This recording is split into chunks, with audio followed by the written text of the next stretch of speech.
মুন্সিগঞ্জে বছরের প্রথম দিন বই বিতরণ শুরু হয়েছে। সকাল থেকে জেলার বিভিন্ন শিক্ষা প্রতিষ্ঠানের শিক্ষার্থীদের মাঝে বই বিতরণ শুরু হয়। ইতোমধ্যে প্রথম, দ্বিতীয়, তৃতীয় শ্রেণীর পাঠ্যবই সব শিক্ষা প্রতিষ্ঠানে দেওয়া হলেও চতুর্থ ও পঞ্চম শ্রেণীর শিক্ষার্থীরা নতুন বই পাচ্ছে না।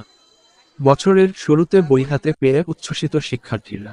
বুধবার বেলা 11টার দিকে মুন্সিগঞ্জ পৌরসভার মাঠপাড়া সরকারি প্রাথমিক বিদ্যালয়ে বই বিতরণ কার্যক্রম উদ্বোধন করেন জেলা প্রশাসক ফাতেমাতুল জান্নাত।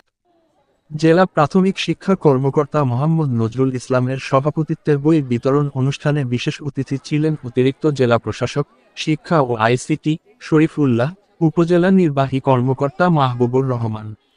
মুন্সিগঞ্জ সদর উপজেলা প্রাথমিক শিক্ষক সমাজের সভাপতি মোহাম্মদ আজহার হোসেনের সঞ্চালনায় আরও উপস্থিত ছিলেন জেলা প্রশাসক কার্যালয়ের সহকারী কমিশনার মুনতাসির মাহফুজ, সদর উপজেলা শিক্ষা অফিসার মোহাম্মদ আব্দুল মমিন মিয়া, মাঠপাড়া সরকারি প্রাথমিক বিদ্যালয়ের প্রধান শিক্ষক রোকেয়া বেগম সহ আরও অনেকে।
अरे नस्ल